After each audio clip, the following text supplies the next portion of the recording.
Est-ce qu'il s'agit de son peuple de manière générale, ou de son entourage, ou des gens pieux parmi les fils d'Israël? De qui s'agit-il? De quel peuple s'agit-il? Bon, là, c'est le contexte qui nous montre de quels gens s'agit-il. C'est le style, as-siyaq. Quand on médite les propos de ces gens-là, qu'est-ce qu'ils ont dit, ces gens-là? Ne te réjouis pas. Allah n'aime pas ceux qui se réjouissent. Et ils lui ont dit aussi وَابْتَغِ فِيمَا آتَاكَ اللَّهُ الدَّارَ الْآخِرَةَ وَلَا تَنْسَ نَصِيبَكَ مِنَ الدُّنْيَا وَأَحْسِنْ كَمَا أَحْسَنَ اللَّهُ إِلَيْكَ. Il dit cherche à obtenir l'ultime demeure au moyen de ce qu'Allah t'a accordé, sans pour autant oublier ta part dans son monde. Agis de manière parfaite comme Allah le fait envers toi. Des conseils qui émanent qui dégagent, si vous voulez, une piété, une sagesse. Donc son peuple, qawmahu, ce n'est pas n'importe qui, mais ce sont bien les pieux et les savants d'entre les fils d'Israël. Donc, qawmahu, ici, ici le peuple, pas n'importe quel peuple, mais les savants d'entre eux et l'élite, si vous voulez, les savants et les gens pieux. Est-ce que dans le Coran, le terme qawm est employé pour désigner les gens pieux, c'est-à-dire une catégorie particulière du peuple? Oui. Écoutez cette parole d'Allah subhanahu wa ta'ala. وَاخْتَارَ مُوسَى قَوْمَهُ 70 رَجُلًا لِمِيقَاتِنَا. Moussa a choisi en tant que son peuple 70 hommes pour l'accompagner à notre rendez-vous. Qawmahu, ce n'est pas min qawmihi, parce qu'on trouve dans certaines traductions parmi son peuple. Mais là, waqtara Moussa qawmahu, il a choisi en tant que son peuple 70 hommes. Les 70 hommes sont l'élite, les gens pieux et les gens savants pour l'accompagner chez Allah subhanahu wa ta'ala, au rendez-vous qu'Allah subhanahu wa ta'ala lui a fixé. D'accord? Ce sont les gens pieux. Qu'est-ce que ces gens pieux et savants ont dit à Qarun? La tafrah, inna Allah la yuhibbul farihin. Ne te réjouis pas, Allah n'aime pas ceux qui se réjouissent. Qu'est-ce qu'ils veulent dire par ça? Qu'est-ce qu'ils veulent dire? Ne te réjouis pas, la tafrah. Est-ce qu'il veut lui interdire de se réjouir de manière absolue, n'importe quelle joie? Non, là il faut voir le contexte. Le contexte, le style donne des restrictions au sens. Le contexte limite la portée de la phrase. C'est une règle exégétique.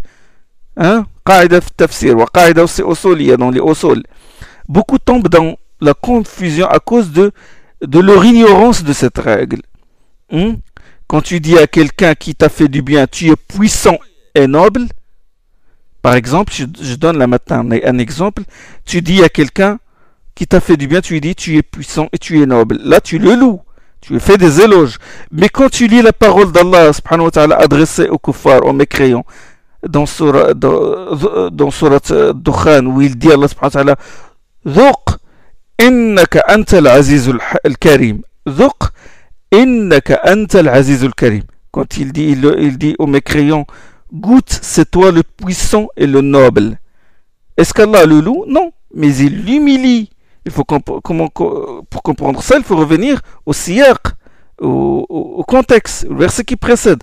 Là, il lui dit goûte de l'enfer, tu es puissant, c'est toi le puissant, le noble. Ça veut dire tu es le vil et tu es le plus bas.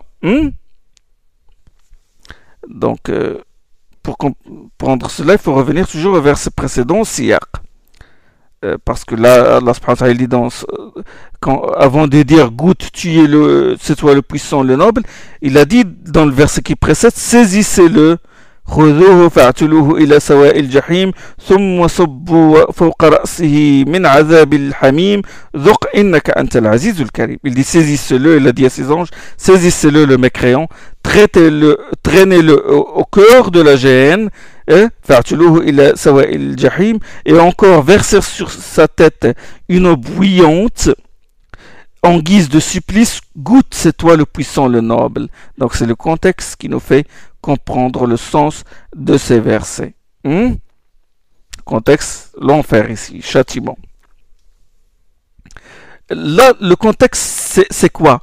Il s'adresse à Qarun, il s'adresse à un tyran, à un riche, qui exploite les gens, qui est plein d'arrogance, qui les rabaisse. Et quand ils lui disent ne te réjouis pas, la tafrah, ils veulent dire ne sois pas arrogant, ne sois pas plein de glorioles. C'est ça ce qu'il veut dire. C'est une joie blâmable, comme a dit Allah dans un autre verset. Il a dit ذَلِكَ بِمَا كُنْتُمْ تَفْرَحُونَ فِي الْأَرْضِ بِغَيْرِ الْحَقِّ dans Surat Ghafir. Il a dit cela parce que vous vous réjouissiez sur terre à mauvais escient. Donc, là, c'est une joie qui est blâmable, n'est-ce pas? Il a dit le châtiment que vous subissez maintenant, c'est à cause de votre arrogance et de votre insolence. C'est ainsi qu'il faut comprendre le terme joie. Maintenant, écoutez cet autre verset. وَلَئِنْ أَذَقْنَاهُ نَعْمَاءَ بَعْدَ ضَرَّاءَ مَسَّتْهُ لَيَقُولَنَّ ذَهَبَ السَّيِّئَاتُ عَنِّي إِنَّهُ لَفَرِحٌ فَخُورٌ. Il a dit, et si nous lui faisons goûter à une faveur après avoir été touché par un malheur, sûr qu'il dit fini pour moi les mauvais jours. Tant il est joyeux et fier. Innahu la farihun fakhour. Tant il est joyeux et fier. Ici c'est la joie blâmable, joie empreinte d'orgueil.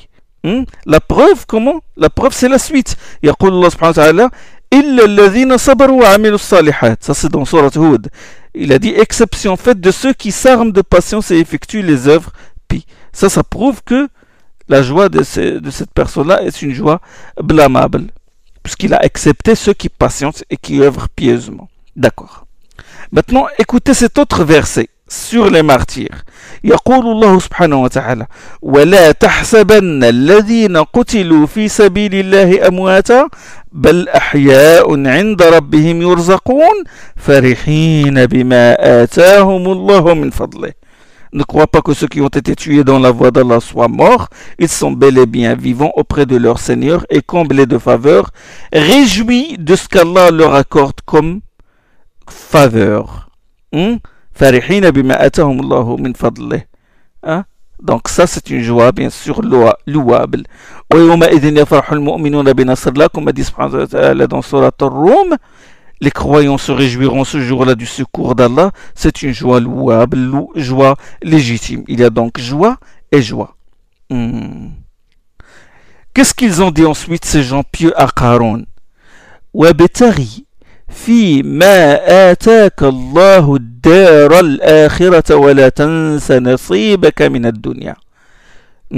ولا تنس نصيبك من الدنيا وأحسن كما أحسن الله إليك ولا تبغي الفساد في الأرض إن الله لا يحب المفسدين. Cherche à accéder à l'ultime demeure au moyen de ce qu'Allah t'a accordé. Ou cherche, c'est des conseils là, c'est des conseils en or qu'il lui donne. Cherche en vue d'assurer l'ultime demeure au moyen de ce qu'Allah t'a accordé. وَابْتَغِ فِي مَا آتَاكَ اللَّهُ الدَّارَ الْآخِرَةَ. فِي مَا آتَاكَ. La particule ma introduit la généralité. Il introduit, c'est-à-dire qu'il doit veiller à assurer la demeure dernière au moyen de ce que Allah lui a accordé. En général, ce peut être la science, ce peut être l'aide physique, ce peut être l'argent, ce peut être la bonne parole, etc. Et normalement, l'homme doit assurer son salut le jour dernier en employant ce qu'Allah lui a accordé. Si Allah lui a accordé la science, il doit l'enseigner, la mettre en pratique. C'est général pour tout bienfait accordé par Allah. La santé, l'argent, il doit l'employer dans les bonnes œuvres. L'argent, le temps, il doit consacrer aux œuvres pies. Donc la portée de cette phrase est générale. Mais Qarun n'a ni foi ni religion. Ce qui fait que qu'est-ce qui fait la valeur de Qarun? C'est quoi? C'est son argent. Donc la portée de ce verset est générale, mais son sens est particulier.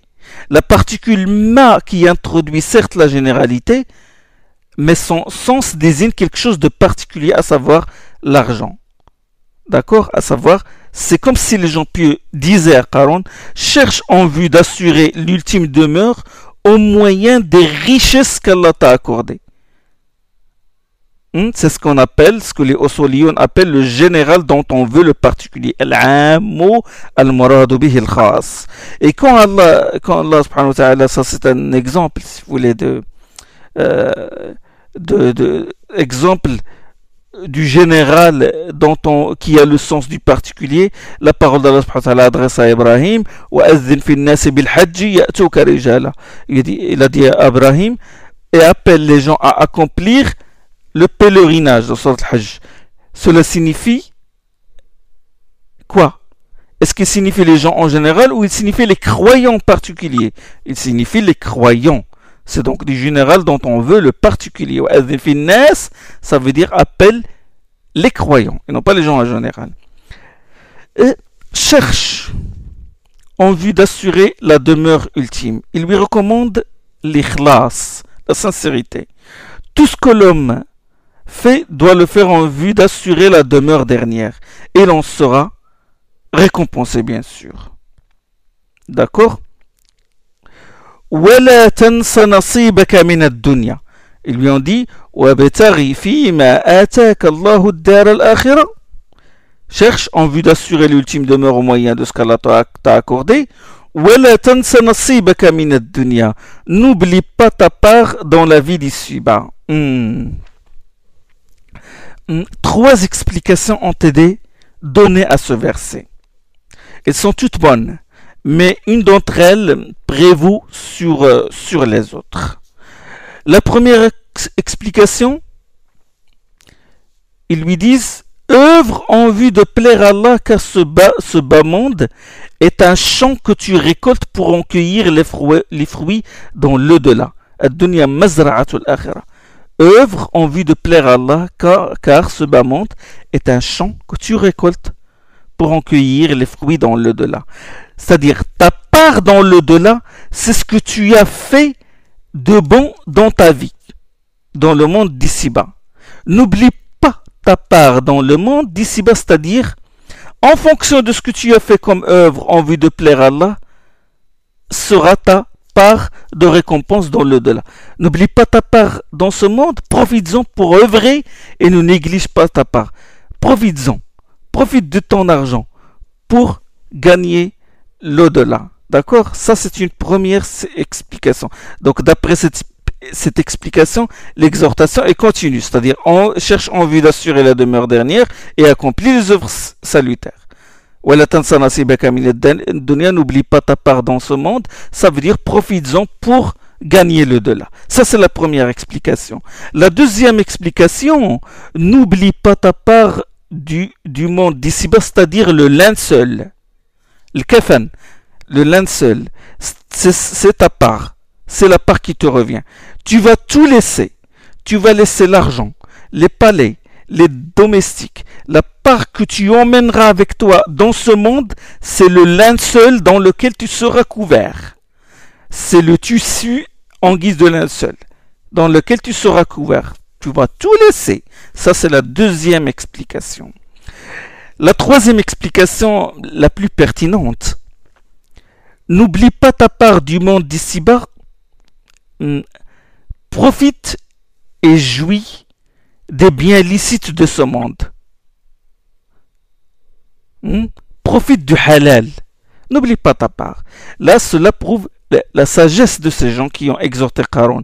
Ils lui ont dit de profiter de ces biens licites parce qu'il n'est pas sage et il n'est pas intelligent de dire à un homme aisé qui vit dans le luxe et il mène une vie très confortable de jeter tout son argent ou de le dépenser en entier dans les œuvres pies. Il ne va pas supporter une telle chose. Il s'accroche à l'argent. Vous savez, l'homme riche est très attaché à ses biens. On déduit de ce verset un manhaj, le manhaj de da'wah, méthode de faire la da'wah. C'est les hommes riches, les hommes influents, il faut leur porter conseil en douceur et avec sagesse. Quelqu'un qui est ardemment attaché à un objet de désir, son cœur est imprégné d'amour pour cet objet-là. Tu ne vas pas lui dire jette-le d'un seul coup, mais il faut le faire graduellement. Dans Sahih al-Bukhari, Aïcha radiyallahu anha a dit ce qui fut révélé en premier, une sourate qui fait partie du Mufassal إن أول ما نزل منه يعني من القرآن سورة من المفصل فيها ذكر الجنة والنار. يعني ce qui fut révélé en premier, une sourate qui fait partie du Mufassal. Mufassal, c'est la fin du Coran. Il est appelé Mufassal parce que les sourates ils sont courtes. Et ils comportent beaucoup d'interruptions. Par la basmala, bismillah ar-rahman ar-rahim, direct on passe d'une sourate à une autre. Le Mufassal, il commence d'après l'avis le plus pertinent, il commence par la sourate Qaf et se termine bien sûr par sourate An-Nas. Aïcha radiallahu anha, il a dit ce qui fut révélé en premier, une sourate qui fait partie du Mufassal. Inna awwala ma nazala min sura min al-Mufassal fiha dhikru al-jannati wan-nar, qui traite du paradis et de l'enfer. Hatta idha taba an-nas, ce n'est que lorsque les gens se sont attachés à l'islam. Hatta idha taba an-nas nazala al-halal wal-haram. Ce n'est que lorsque les gens se sont attachés à l'islam que les versets traitant du licite et de l'illicite furent révélés. Et il a dit وَلَوْ نَزَلَ أَوَّلُ شَيْءٍ لَا تَشْرَبُوا الْخَمْرَ لَقَالُوا لَا نَدَعُ الْخَمْرَ أَبَدًا. Aïcha l'a dit. Il a dit, si les premières révélations avaient interdit le vin, les gens auraient dit, nous ne cesserons jamais de boire le vin. وَلَوْ نَزَلَ La taznou laqalu la nada'u zina abadan. Et si les premières révélations interdisaient l'adultère, ils auraient dit nous ne cesserons jamais de commettre, nous continuerons toujours à commettre l'adultère. Il faut donc, la da'wa doit être graduelle. Il faut s'y prendre petit à petit. Ces gens pieux ont dit à Qarun, nous ne te demandons pas de te débarrasser de tout ton argent. Mange, bois, jouis du licite. Ils lui ont dit ça par égard à la faiblesse de sa foi et son manque de tawakkul, de confiance en Allah. Puis ils lui ont dit Wa ahsin kama ahsan Allahu ilayk. Agis de manière parfaite comme Allah le fait envers toi. Fais du bien aux gens, aide les pauvres et les orphelins. Tu étais pauvre et Allah t'a enrichi. Wa ahsin كما أحسن الله إليك. Allah agit parfaitement à ton égard. ولا تبغي الفساد في الأرض إن الله لا يحب المفسدين. Suite des versets. Ils lui ont dit, ne favorise pas la corruption sur la terre, car Allah n'aime pas les corrupteurs. Contemplez avec moi ces versets. Méditez l'agencement des mots. Fais du bien aux gens. Ils lui ont dit Wa ahsan kama ahsana Allahu ilayk. Et juste après, qu'est-ce qu'ils lui ont dit Wala tabghi al-fasada fil ard. Juste après, il lui a dit ne favorise pas la corruption sur la terre. Quel est donc le lien entre ce passage et le passage qui le précède? Quel est le lien entre leur parole Wa ahsan kama ahsana Allahu ilayk, agis de manière parfaite comme Allah le fait envers toi, et la suite Wala tabghi al-fasada fil ard, ne favorise pas la corruption sur la terre? Quel est le lien entre ces deux recommandations, entre ces deux phrases? C'est comme s'il lui disait, en t'abstenant de dépenser tes biens dans les œuvres pies, en refusant de donner aux pauvres, aux orphelins, aux veuves, tu favorises la corruption sur terre. Ah. Certains frères, quand ils entendent parler du fasad, de corruption sur terre, ils pensent directement aux mécréants, aux idolâtres, aux dictateurs, au capitalisme sauvage, à ceux qui emploient les armes de destruction massive, à ceux qui polluent les terres et les océans. Tout cela est certes vrai, mais ils oublient qu'en s'abstenant d'aider leurs voisins pauvres, qu'en s'abstenant d'aider les orphelins, ou un étudiant en sciences religieuses qui a toutes les compétences pour devenir un grand da'iya, prédicateur, un savant, il laisse jusqu'à ce qu'il tombe dans la misère et cherche du travail pour subvenir à ses propres besoins. En agissant ainsi, en s'abstenant de dépenser dans les œuvres pies, il favorise la corruption. Eux-mêmes favorisent le fasad. Rappelez avec moi, chers frères, rappelez-vous le hadith sur les trois hommes appartenant à l'une des communautés qui nous ont précédé. Ce hadith se trouve dans le Sahih al-Bukhari et même celui de Muslim. Ces trois hommes s'étaient réfugiés dans une grotte. Vous connaissez l'histoire. Et ils s'étaient réfugiés dans une grotte pour y passer la nuit. Mais un rocher, il a dégringolé de la montagne et il a bouché l'entrée de la grotte. Qu'est-ce qu'ils se sont dit? Ils se sont dit, la seule chose qui puisse nous délivrer de ce rocher est d'adresser nos da'awat, nos suppliques à Allah en évoquant nos œuvres. Puis, qu'est-ce qu'a dit le deuxième? Il a dit, Allahumma innahu kanat li ibnatu ammin kuntu uhibbuha ka'ashaddi ma yuhibbu rijal an-nisa. Le deuxième a dit, mon Dieu, j'avais une cousine, j'éprouvais pour elle la plus vive passion que l'homme puisse ressentir pour une femme. Fa'aradtuha ala nafsiha famtana'at minni. Il a dit, je la sollicitais pour sa personne, mais elle se refusait à moi. Hatta alammat biha sinatun min as-sinin. Une année de disette la contraignit. حتى ألمت بها سنة من السنين فجاءتني فأعطيتها 20 و100 دينار على أن تخلي بيني وبين نفسها ففعلت.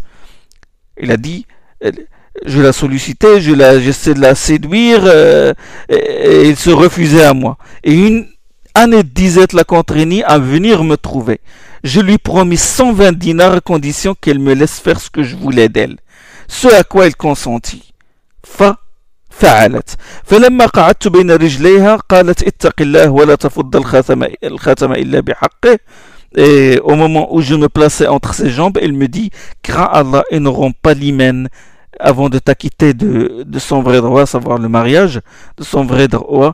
ولا تفض الخاتم إلا بحقه فانصرفت عنها وهي أحب الناس إلي وتركت الذهب الذي أعطيتها. Je m'éloignais d'elle alors qu'elle m'était la personne la plus chère, en lui abandonnant l'or que je lui avais apporté. Donc, cet homme a cherché à posséder cette femme, qui est sa cousine. Hein? Et dans ce hadith, il est cité qu'une année de disette la contraignit à venir voir son cousin. Bon, qu'est-ce qu'on comprend de son passage? Qu'est-ce qu'on comprend de ce passage du hadith? C'est qu'elle est tombée dans la misère, et la pauvre, elle a couru à droite et à gauche, elle a demandé de l'aide aux gens et personne ne l'a aidé. Et quand elle n'a trouvé personne qui compatit à sa souffrance, elle recourut à son cousin contre son gré. Alors elle sait déjà ce qu'il va lui demander. Elle sait déjà ce qu'il va lui demander, et quand il lui promet de lui donner 120 dinars, bon, elle a cédé. S'il avait trouvé un croyant généreux ou un bienfaiteur, ben il ne se serait pas revenu à son cousin. D'accord? Beaucoup de femmes sont tombées dans la prostitution à cause de ça, à cause de l'avarice des gens riches, à cause de l'avarice des gens riches et des musulmans qui ont des moyens qui les ont pas aidés. Bien sûr, la femme ne doit en aucun cas vendre son corps sous n'importe quel prétexte, quitte à mourir, et elle n'est pas pardonnée, mais la réalité est ainsi. C'est le fait que les gens riches et les gens en général s'abstiennent de dépenser dans les œuvres de bien, bah, cela favorise la prostitution, favorise le vol, favorise la corruption en général.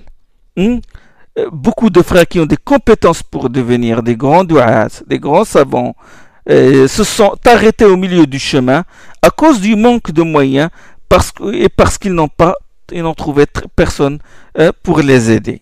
À cause de l'avarice, à cause de l'avarice des gens, de certains musulmans, ça a causé des dégâts. La suite du verset. ماذا قال قارون? Qu'est-ce que cet ennemi d'Allah a dit? قال إنما أوتيته على علم عندي. Il a répliqué. Il a dit à ces gens qui sont venus lui porter conseil, il leur a dit, ce qui me fut accordé, je ne le dois qu'à une science qui réside en moi. Bon, il y a deux explications pertinentes de cette parole. La première, il leur a dit, ces richesses, je les ai obtenues par mes compétences et mes connaissances. Je sais où placer le sou. Je suis intelligent. C'est grâce à ma science et à mon intelligence que j'ai eu tout cela. Je connais les techniques de vente. Bon, si emploie le langage actuel, les techniques de vente, comment négocier une affaire, hein, je sais quand la bourse va monter, quand elle va descendre, etc. Si on emploie le langage actuel, si vous voulez. Donc, il a dit, grâce à ma science, à mes compétences que j'ai obtenues, que j'ai eu tout cela.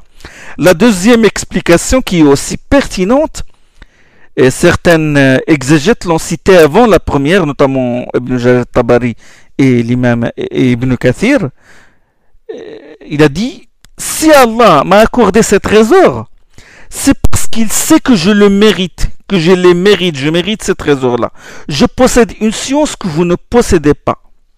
Et c'est ce qui a fait qu'Allah soit satisfait de moi.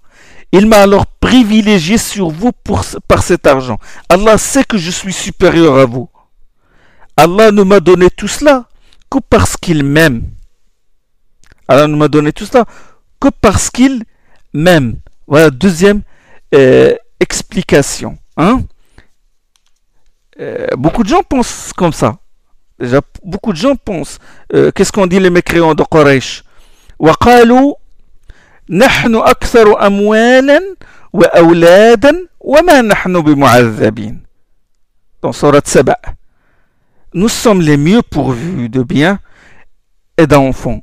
Nous sommes les mieux pourvus de biens et d'enfants. Nous ne serons donc pas châtiés. Ils disent Allah nous donne tous ces biens.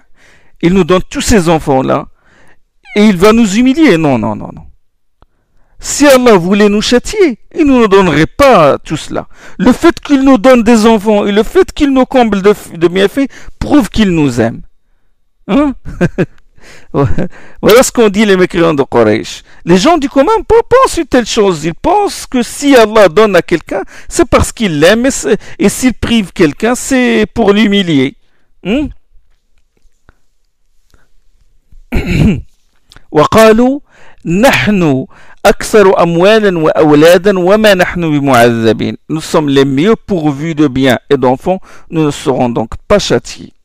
Hein? Mais regardez comment Allah leur a répondu. Il a dit قل إن ربي يبسط الرزق لمن يشاء ويقدر ولكن أكثر الناس لا يعلمون. Allah dit au prophète sallam de leur dire, dis-leur, mon Seigneur dispense largement ou avec mesure sa subsistance à qui il veut. Mais la plupart des gens ne savent pas. Ils ne sont pas conscients de cette réalité. L'être le plus aimé d'Allah est notre prophète Mohammed sallallahu alayhi wa sallam. Et pourtant il n'était pas riche. De même Isa alayhi salam n'était pas riche. Les compagnons n'étaient pas tous riches. Dans certaines expéditions, ils mangeaient même les feuilles des arbres. قل إن ربي يبسط الرزق لمن يشاء ويقدر ولكن أكثر الناس لا يعلمون. Voilà comment Allah leur a répondu.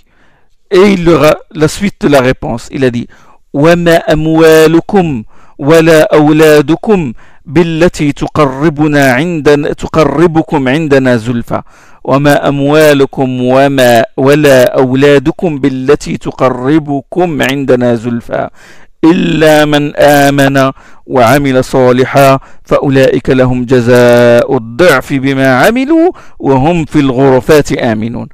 Il a dit ce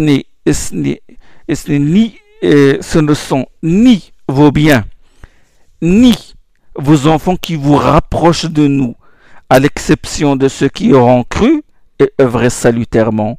Ceux-là auront droit à une double rétribution pour prix de leurs œuvres et connaîtront la paix dans les hauts lieux, du paradis.